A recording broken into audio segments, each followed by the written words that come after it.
Hello, good evening, and welcome to the Systems Thinking Workshop to uncover the hidden reasons behind the event called Great Resignation, which is affecting people all over the world. And it's great to see people joining in from a lot of geographies, and we welcome you all. This event is coming to you from the Bangalore hub of the Systems Innovation Network. We will share more about the network at the end of this workshop. So hold on to know more about us. Meanwhile, I'd like to introduce the hub to you first. Um, so we have a core team of 4 members here. Prasanna, who's the representative of our hub at the Systems Innovation Network. Suresh, Shama, and myself form other members of this team, and you'll see Suresh facilitate this session as we go ahead. So I'd like to take you through the brief agenda for today's evening. You must have read on the first, as the event is called, as the Great Resignation, a Black Swan event. So the session will start by getting an understanding of what a Black Swan event is. We will also explore the policies of thinking and decision making and understand the consequences of this kind of a thought process. Then it will be put in a more practical format when we proceed to create connection circles, which is a very effective tool to identify possible leverage points of what is causing this phenomena. And we will hopefully be able to conclude with a better understanding of what are the different factors affecting this phenomenon. So that's briefly the agenda of it. We are going to be running this session for around 70 minutes. And depending on how interactive it gets, so please allow for 5 or so minutes of delay. So before we get on to the agenda, I would like you to answer a poll on why you are here today. Why is this topic of interest to you, and what do you intend to find out? So please use the QR code which is on your screen. If somebody can post the link on the chat as well for ease of use, so we can go ahead and then attend this Menti poll on your screen. I'll give a minute for that.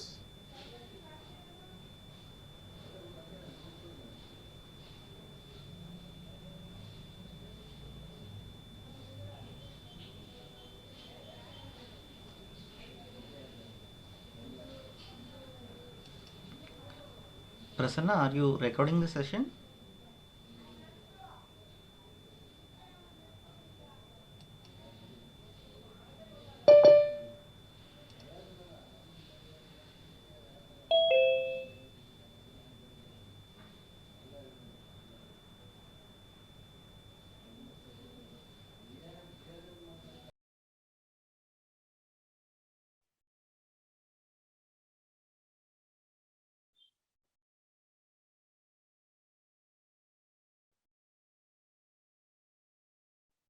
It would be great if you can just scan the QR code through your mobile, and then it will be an easier way to access the poll.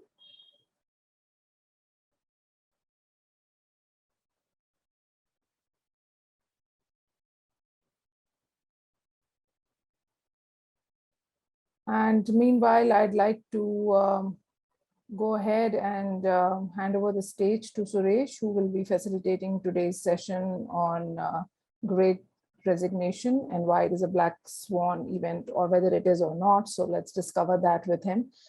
And we will be hopefully able to show the results of the poll somewhere during the course of the workshop.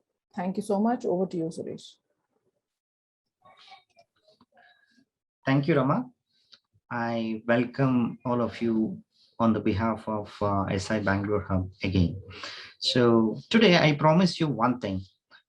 By the end of this session, we will learn a new way to solve problems and also apply it on a real problem.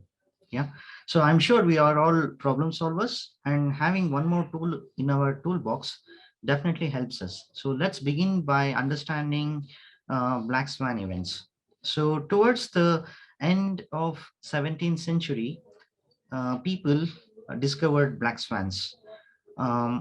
This discovery actually changed our understanding about swans. Earlier, we used to think swans were all white, and then we discovered black swans. These events fundamentally change our beliefs and mindsets, and they also create permanent changes in the systems. Okay, so let's take an example to understand this further. So all of you will definitely know about Copernicus. Until 16th century in the West, people believed that uh, you know uh, Earth was the center of the solar system.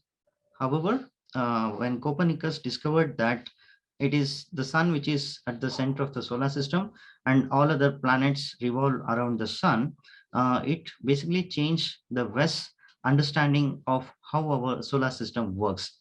So this discovery had a big consequence, and it basically challenged the authority and also the authenticity of the science in those days. So it was indeed a black swan event. Yeah. One of the thing which we need to take care of our thinking process is that we are very good at turning all of the stimuli around us from our environment into meaningful information. This talent of us has helped us to create scientific methods and also uh, helped us to create order around us in the world and given us an ability to control that to an extent.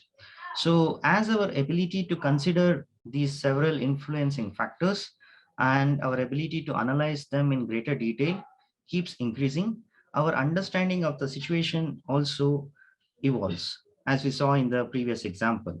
So the point I'm trying to make here is that we are prone to limitations in our understanding, and our understanding of the world is continuously evolving, right? And yeah,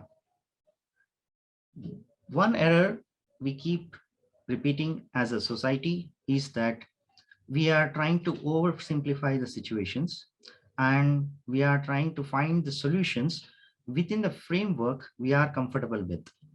As we saw in the previous slides, human knowledge is continuously growing and evolving. Hence, authoritative and uncompromising approaches to solve any problems makes no sense. So being stuck with our beliefs and approaches makes us blind to the concepts which fall outside the boundary of our understanding. So one reason we are surprised by black swan events is not because they're random. It is because our understanding of the situations are too narrow, right? And as humans, we are very good at finding quick fixes and simple solutions for short term. However, for black swan events, this will lead to long lasting consequences. Okay. To solve these black swan events, we need to have long term approach and perspectives. So coming to the discussion of today, the Great Resignation. So the point I want to make here is it is easy to rationalize that Great Resignation is a one-off event caused by the pandemic. It is easy to discount, saying that this is due to work from situation or it is due to the disengagement of the people and things like that. However, if we do not understand this completely, it will have very serious consequences across industries and businesses. So we need to understand if this is an independent event or is it just the tip of an iceberg of a other greater problem waiting to unleash soon. So the answers to these questions are not simple. We need to take a holistic approach with the help of systems thinking to address them. In this context, we have organized this event where we together explore the factors influencing Great Resignation, their interconnections, and also interactions. Okay. Coming to connection circle canvases. So what are these? This is basically a systems thinking tool. So, and it creates a visual representation of how a system works. The goal of the circle is to clarify our thinking about the underlying factors causing these complex issues. One reason this tool is very helpful in building understanding is that it creates a focus on the relationships among these factors and not just the factors alone. And connection circles also provides us a means to brainstorm and understand what is changing among the factors and how it is changing. So now let's jump into the Miro board to understand uh, more and also start with our exercise. Prasanna, can you please share the link in the chat?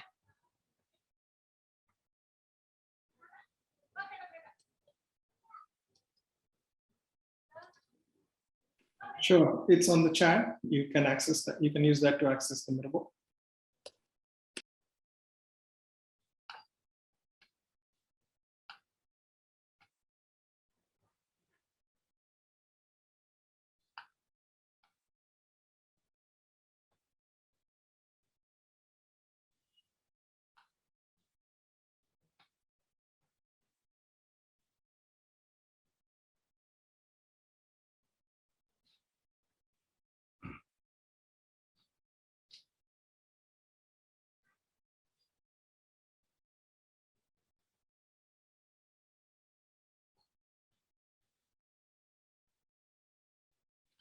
Okay, I believe, yeah, still there are a few people joining. Yeah, I would suggest, can we give another 30 seconds? Yeah. Yes.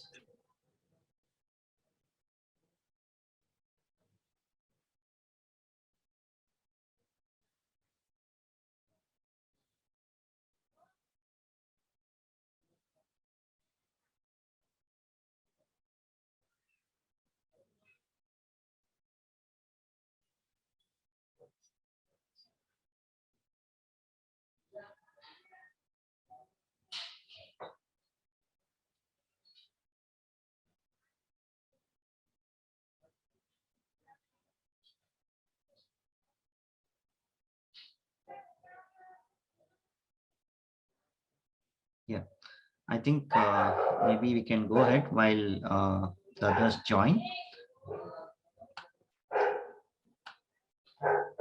So I will first take you through how exactly you go through the steps. So first, as you can see here, this is the connection circle. So what we do is, for in the context of the Great Resignation, whatever factors we feel are influencing the Great Resignation, right? So we put them on a sticky note and bring them around the circle, as you can see here. So feel free to put the factors you think can influence or is influencing the Great Resignation and populate them around the circle. So in order to help you with some cues, you can consider these different contexts like social factors, economic factors, environmental factors, and also technological factors.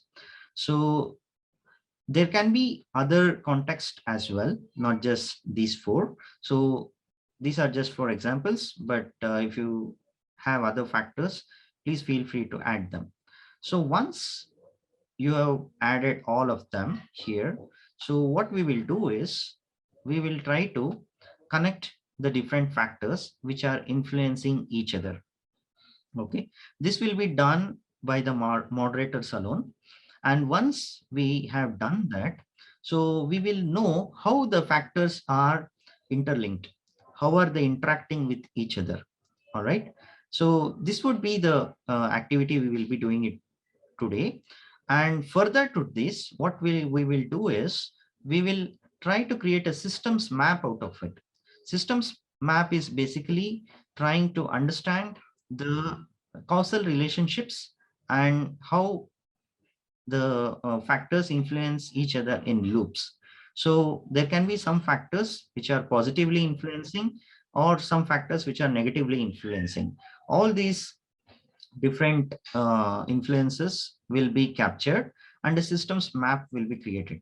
Once we have the systems map, then we will do a study analysis and identify the leverage points. So basically the leverage points are the intervention points by acting upon which we will be able to bring amplified changes or transformations in the entire system. So this is a lengthy process, and that is something we plan to do in successive sessions after this. For today, we will only be capturing the factors and populating them around the circle here. So Prasanna, do you want to add anything? No, Suresh, I think you already mentioned, but for the benefit of others, I probably say that when you're trying to do the activity, think about each of the factors. The factors that we have, placed on the board are cues. You can go ahead and add a couple more factors if you think they are significant and you believe that they are impacting the system. And when you are considering factors, start doing one by one. So for example, start with social or whatever you think is appropriate for you, and try and ask the question, how does this influence the system? And start posting your thoughts on using the post-it notes, and subsequently we'll follow on.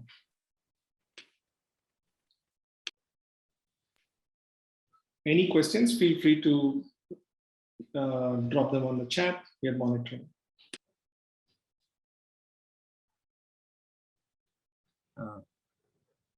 Prasanna, are you keeping the time?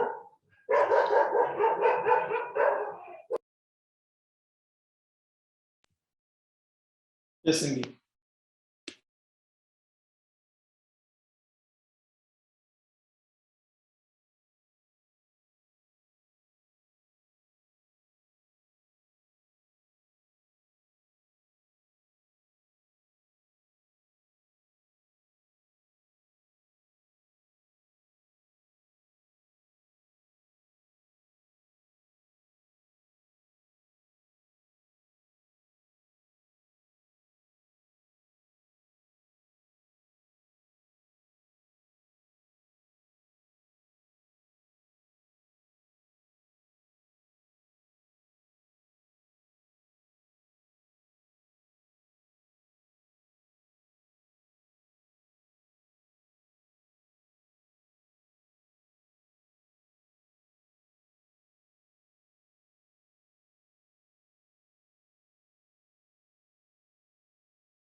I see it's a very good distribution across all the four contexts like social, economic, technological, and environmental. Yeah.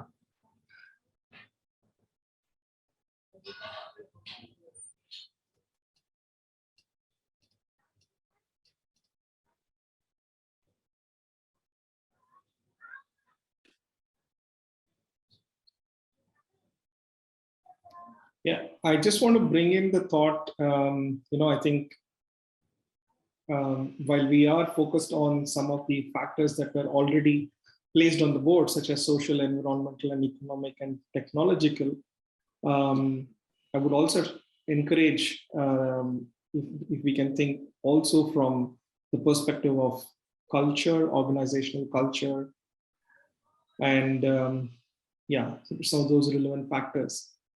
And also, if anybody would like to add more factors than what we have on the board, please feel free. Please feel free to do or let me know. I'm happy to help.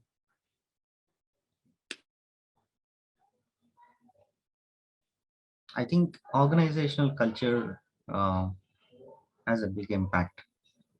I see a lot of examples here.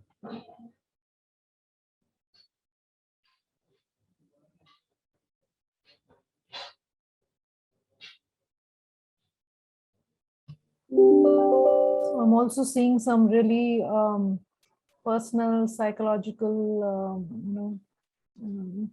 Yes. factors also coming in there. Also, I think which has been now around the social thing, but I think they are more focused towards the.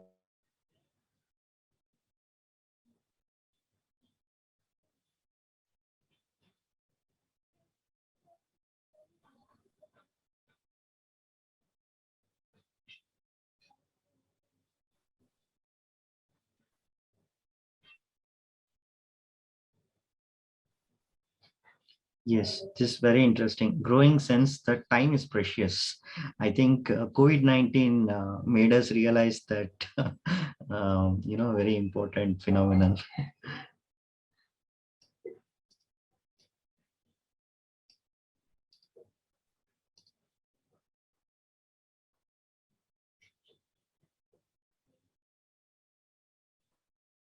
I think most of the population realized that, work-life balance or paying attention and spending more time with the family is more important than their professions. So that reordering or reprioritization had a big impact, I believe. And I'm glad to see gig work out there, because then it opens up like a huge, vast career options available for people Yes. to explore. I think working on their passions, it's a great thing. Yeah.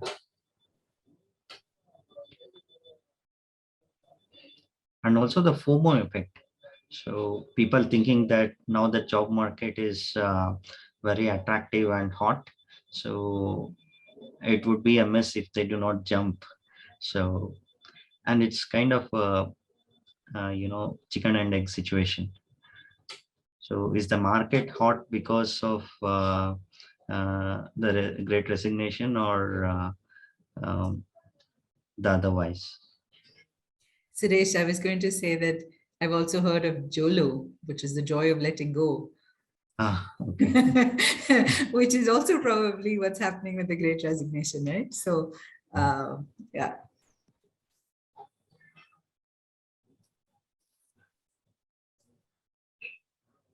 Wow, a lot of factors, a lot more than we thought.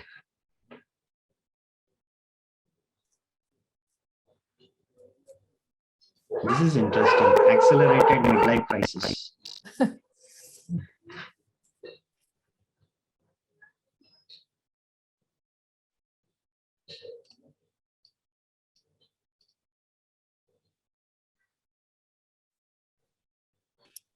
Yes, I see strong preferences for work from home.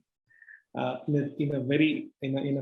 a recent poll that we ourselves did, we figured out over 65% preferred work from home. The Yes. remaining 25 preferred kind of hybrid. Yes. Which, again, a hybrid that was defined that you work 20% of the time, 20 to 25% of the time in the office, and only the remainder chose office. Yes.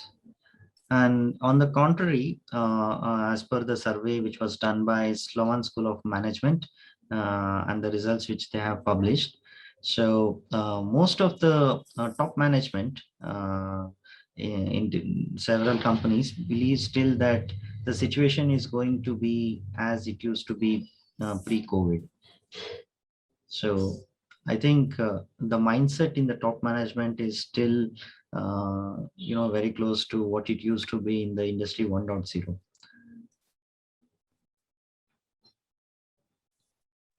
So I read a book from 1972 that sounded very similar to today's experience. It was called Super Money. And Okay. so I'm curious, it was called Super Money. And I'm curious if it's just sort of, one of these cyclical things that, if there's a big raise in interest rates and unemployment goes up, then things maybe do return. Or maybe we are in a brand new world. This time it's different is something we've heard many times, and it hasn't been different. Yes. That's what makes us wonder, is this a black swan event?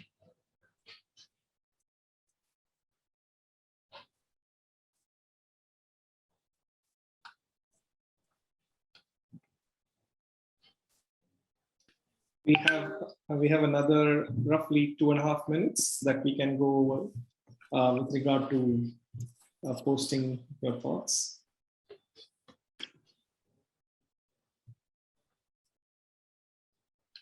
Yeah. If someone wants to share, feel free to share your thoughts.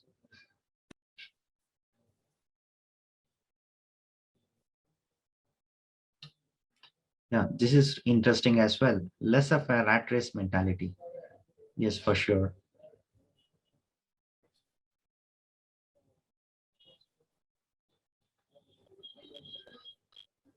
I think one way it's a good development. People who used to prefer to be individual contributors in the rat race are now considering, who do not want to be part of the rat race are now considering to collaborate. And that's a good sign for the industries and businesses.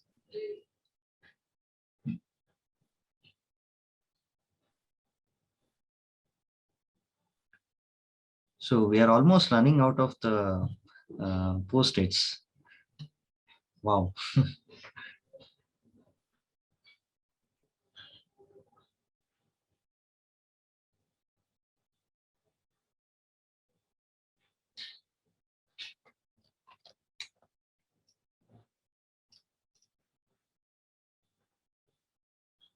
In business practices no longer tolerable. Would they like to elaborate a little bit more? That'd be interesting to hear. Yes.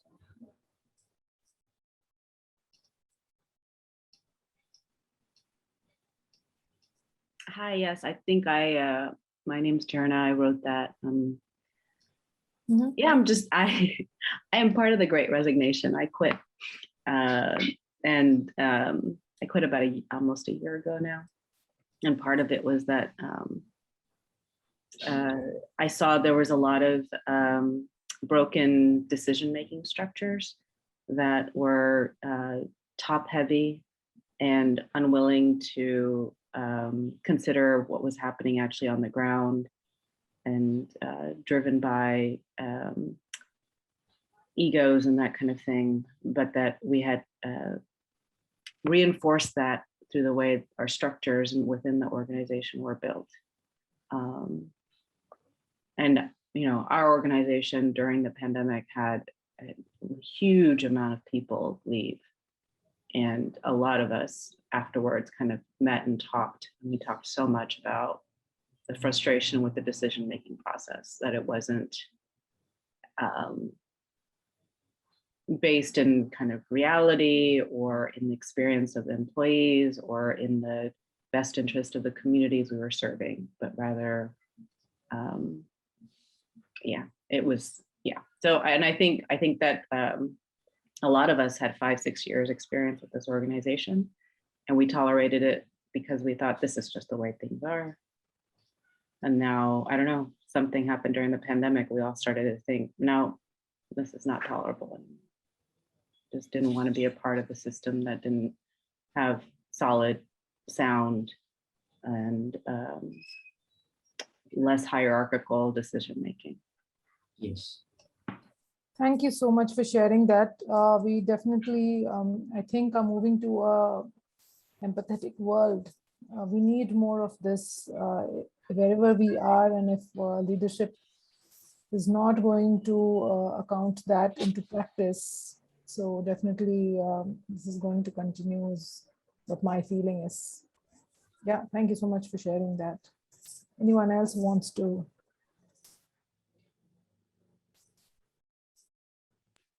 Yeah, also just letting you know, we are just about right time to get on to the next. Yes. Date. Honestly, yeah, Prasanna, you want to continue? No, please go ahead, Suresh. Thank you. Yeah. Honestly, I had not anticipated to have so many factors. So, yeah. I think people's risk-taking ability has changed. Earlier, it was more about being secure and being like, providing for the future. And suddenly there has been this thing about, okay, what if there's no future at all? So, if I have been wanting to take risks at some point in time, I think probably this is the time, and there's never going to be another time for it. So, the YOLO has become something more of a revolution rather than, not rather than, but yeah, I think I'm seeing that one post which triggered this thought about own a business. So earlier, that little bit of risk averseness was there, which is vanishing slowly. I just want to build on what Rama just added, taking the Gen Z and the millennial perspective. If you compare them with the baby boomers and the previous generation, the thought process is unlike they do not need a job for, yes, everybody takes up a job to meet the needs, but also it's not absolutely essential, right? It's not that they need a job for their survival. The thought processes on how they go about the jobs has changed. They're more the jobs have evolved. There is more need to consider jobs from a more holistic way compared to, let's take what happened with the baby boomers. They were more ready to pick up a job that is just available because that helped them. Probably just coming out of the World War, it just makes sense. Compared to then to now, I think there is a lot evolution in terms of the attitudes towards jobs, what they mean, what they are intended for, how they're perceived.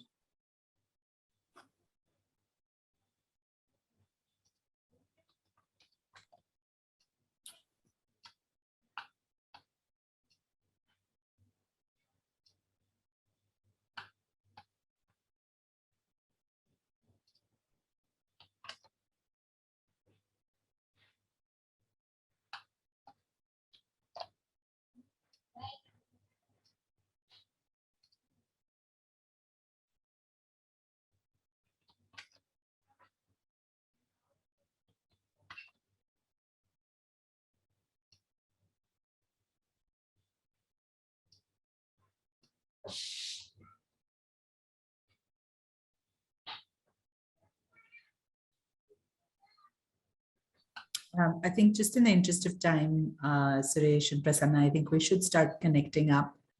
Yes. Yeah, I'm just picking up the themes here. Yes, definitely. I've seen a FOMO thing here. Yes, here it is.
So in the interest of time and to make this more easier to understand, I've just picked up a few themes here. Definitely, we would look into every factor which you have mentioned. Each of them are very important, and they will be considered while we make our systems map. And once we make them, all the insights we gain will be shared with you all. However, in the interest of time and also to explain this process, so I've just picked up a few themes here and organized it around the circle. So yes, and now here only we moderators will try and connect them. Yeah.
Suresh, I think you're on mute if you're speaking.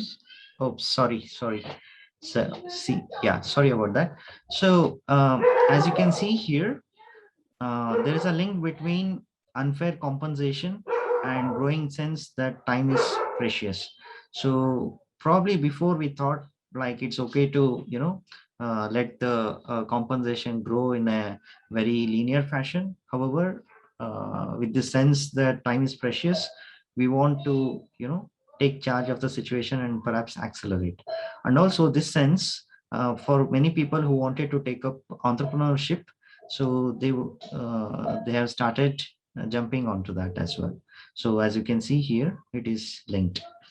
And yeah, remote work and outsourcing.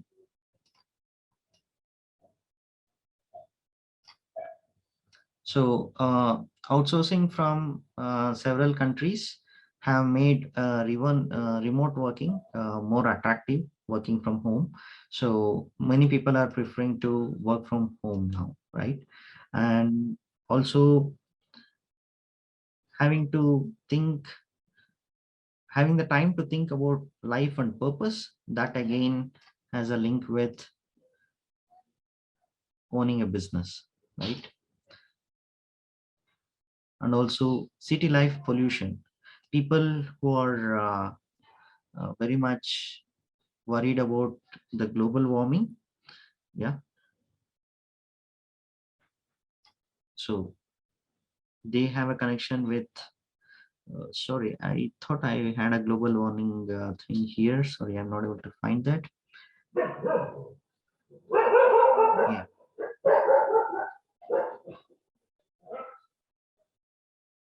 And then unfair compensation has also a link with uh, Suresh, just one management practices. Sorry. Yeah. Just added the global warming for you. Okay. Yes. As you can see here, these two factors are linked. Accelerated midlife crisis. It has a link with, a desire for control of life.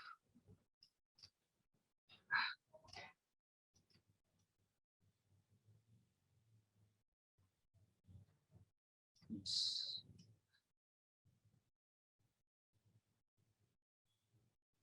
Yes. Yeah. Greater awareness of climate change and sustainable living has forced people to move out of the city life, and for them, yeah, again, that will have a relationship with remote working as well. Also, I think having the time to think about life and purpose would be a causal factor for an accelerated midlife crisis. Yes, true.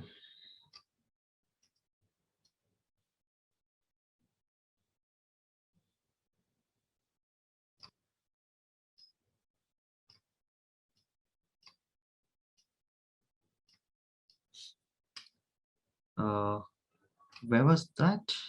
Accelerated midlife crisis is here.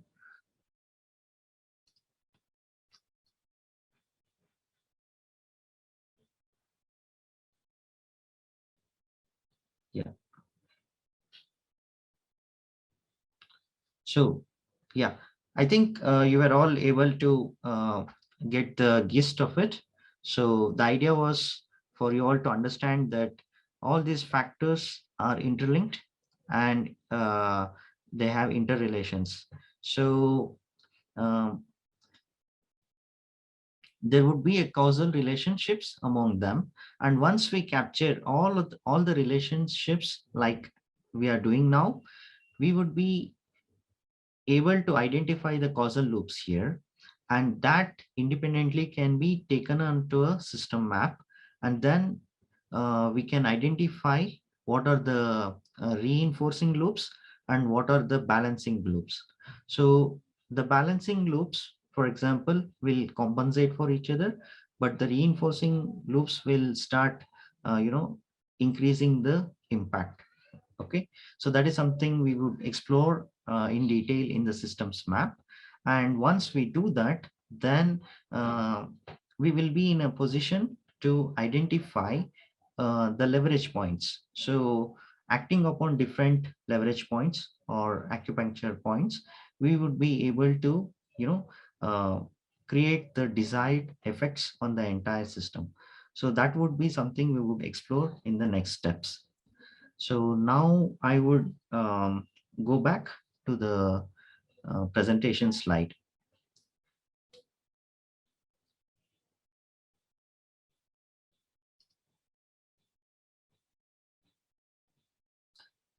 Yeah.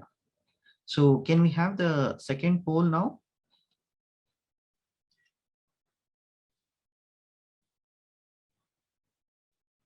Prasanna?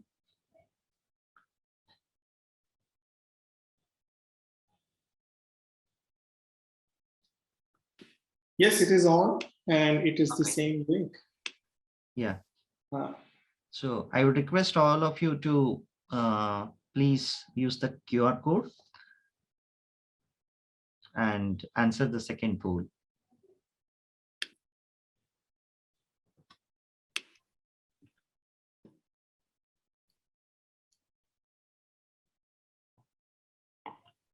Prasanna, are we good on time?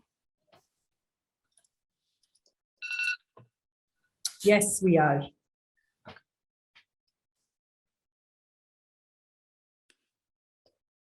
yes, you are. Looks like you also heard the beep. Okay. All right.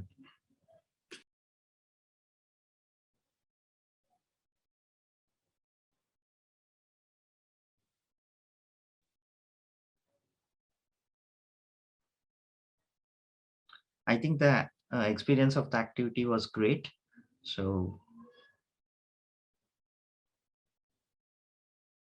Prasanna, are you sharing? Yes. Okay.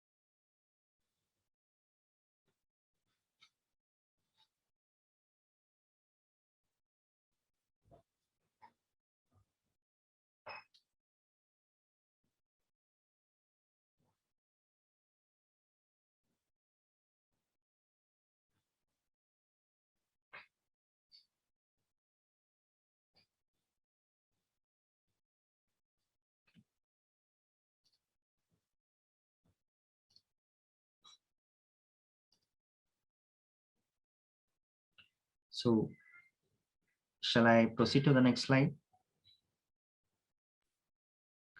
Yes, please. Yeah, okay. Yeah, thank you for participating in the poll. I think we had very good insights from that. So as I just mentioned, connection circles is a precursor to systems mapping and for identifying leverage points. So leverage points are the means to bring holistic, meaningful, and sustainable transformations in the systems. So let's understand this with the help of a system story. All right, I will just share a small video so that you can listen to them.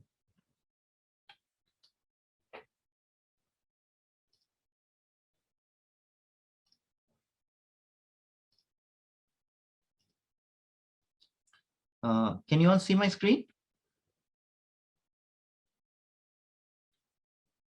Prasanna, is it Yes. visible? Okay. Yes. All right. So I believe most of you might know about the situation in Yellowstone National Park in the United States of America. So I will just briefly explain you what happened in the past century.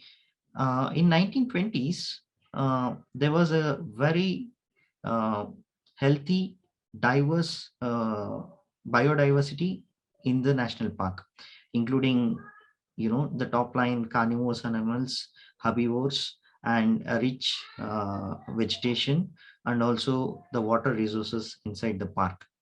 And eventually, in the next 70 years, something strange started to happen, and the biodiversity was the balance in the biodiversity was affected.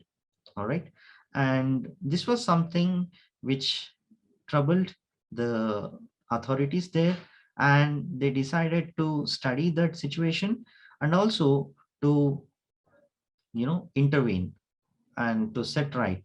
So let's understand how exactly they did that. Biologists studied the interrelations and interdependencies within the ecosystem. This led to a detailed understanding. The predators get injured during hunting and develop infections. This led to their disappearance over the years. In the absence of the top predators, the huge herbivores ate grass and plants in increased proportions. This exposed rabbits and squirrels, who are the gardeners of the forest, to coyotes and hawks. With the gardeners gone, the bigger trees did not grow after some decades. The older trees began to die and fall. Because there were not enough trees, birds died or migrated. Then there were beavers, who are the river ecosystem builders. When there were not enough alpine trees, beavers left the forest. This led to rivers causing more soil erosion and also changing course and becoming shallow and narrow. This exposed fishes too much, and eventually they disappeared too. And then the hawks left. By now, Yellowstone National Park had turned barren with overgrazing and river getting dry. Now, the question is, where do you start to restore the Yellowstone National Park ecosystem? Several options were analyzed, and then it was decided to introduce wolves into the national park. In 1995, 14 wolves were introduced into the park. The elk and deer population reduced after this. This helped the vegetation to grow back and stabilize. Wolves also killed coyotes, which helped increase rabbit population, positively impacting the vegetation. Once the vegetation was there, squirrels appeared and they began gardening the aspen trees.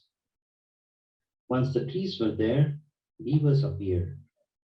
Beavers, being the ecosystem engineers, started to build dams across the river, allowing aquatic life to multiply.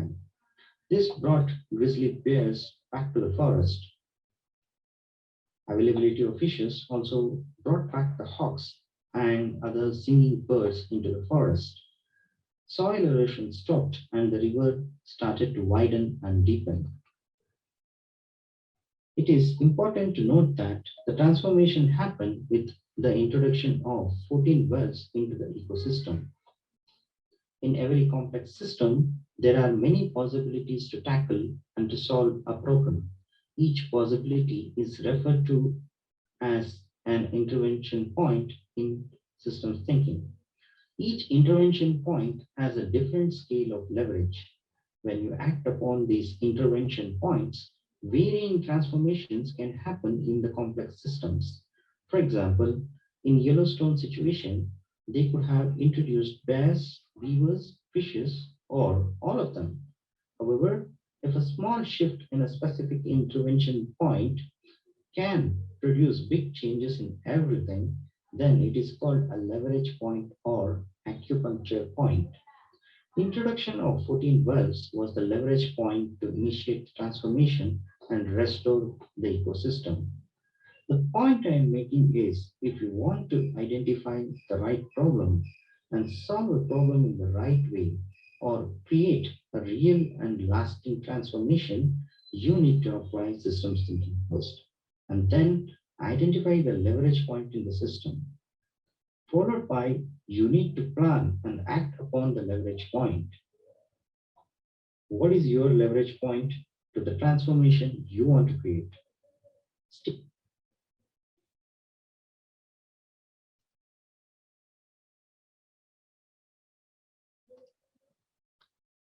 I hope it was interesting. So, yeah, I believe people have got a much better understanding of the connection circles and how it is interlinked with systems mapping and leverage points. So thank you all for your attention. I would now hand over from here to Shama. Thanks, Suresh.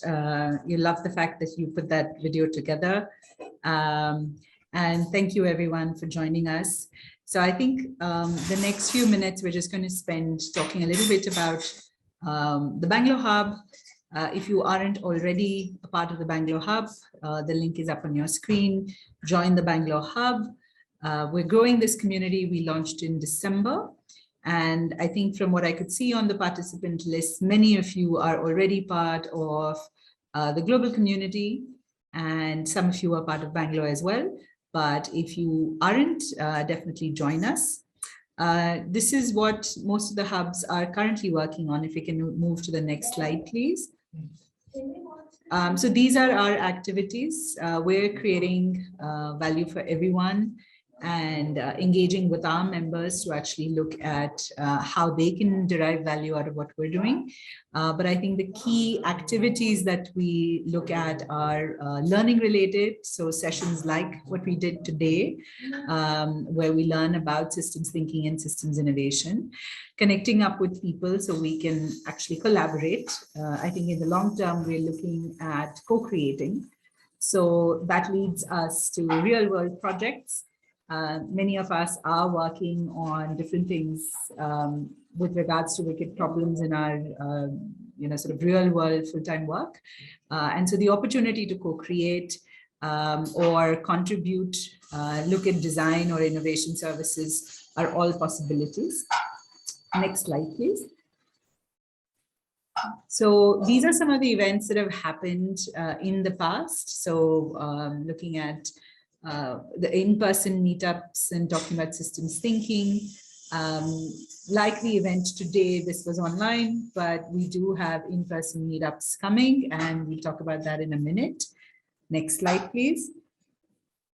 So this is an actor mapping session that was done in December, and we did a systems map or a precursor to the systems mapping exercise, and we'd really like to see if there's interest in doing more here, and we could host that in the future.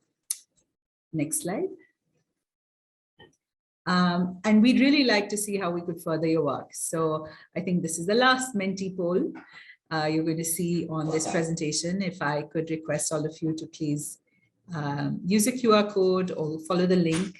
The code is, and we can put that on the chat for you as well, is 50300168. Sorry, 0168.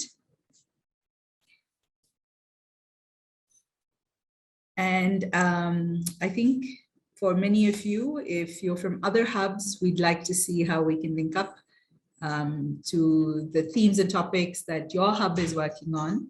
And if you're in the Bangalore hub, we'd like to know what you're doing and how you'd like to become involved in what we could do together.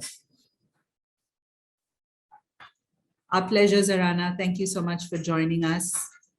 I hope you're going to stay just another few more minutes as we wind up. We are at the last 10 minutes of our discussion today. We have an in-person meeting happening for the Bangalore hub. So just wait a few more minutes so we can give you the date, time, and venue. And Prasanna, are we going to bring up the results of this one? Just to get a quick sense. If not, I'm going to invite anyone who'd like to unmute and share something. Yeah, I would like to go with that first.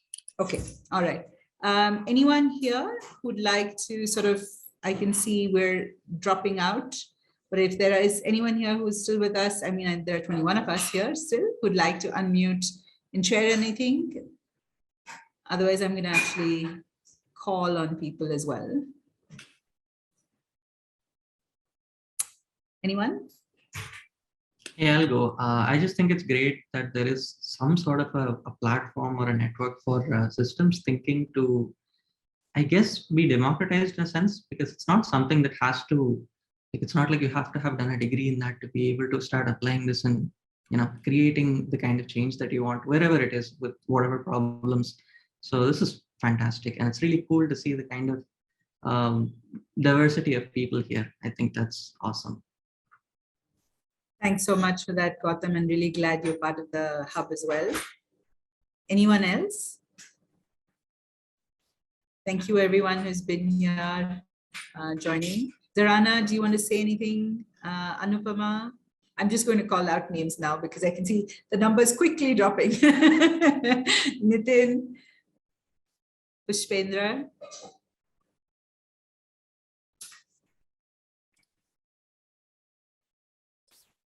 All right, perhaps not. So maybe we will move on and wrap up a few minutes early.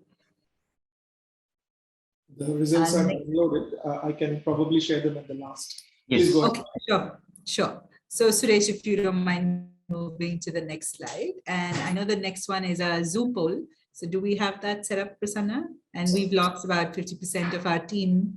Yeah, so I would suggest it's okay to just put it in the normal. All right.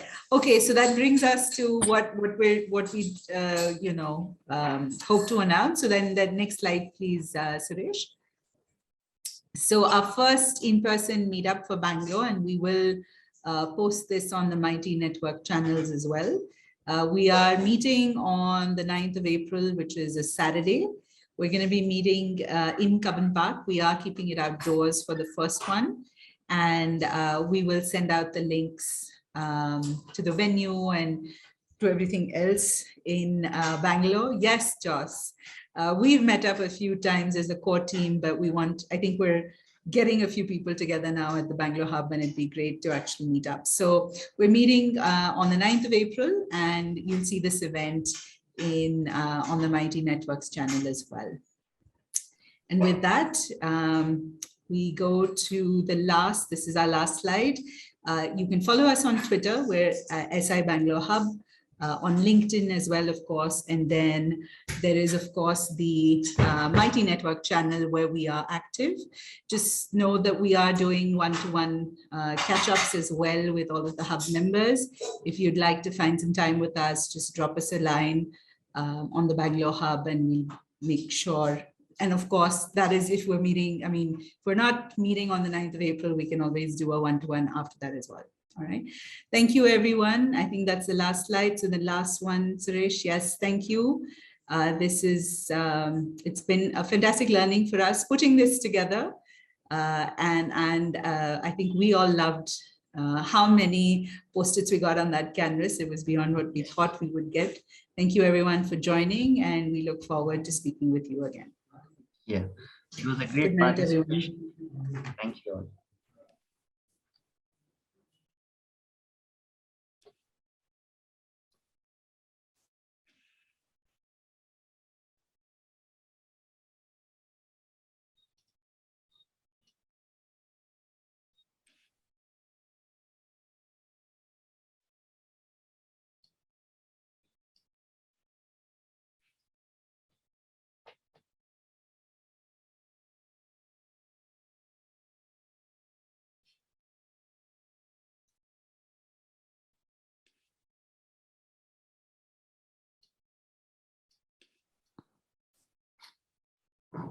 do we end the webinar? I think everyone's left except Yes, please. Yes. Nitin. If you want to Nitin, share anything, Roberto, we yes, can we have a probably couple also of stop, minutes.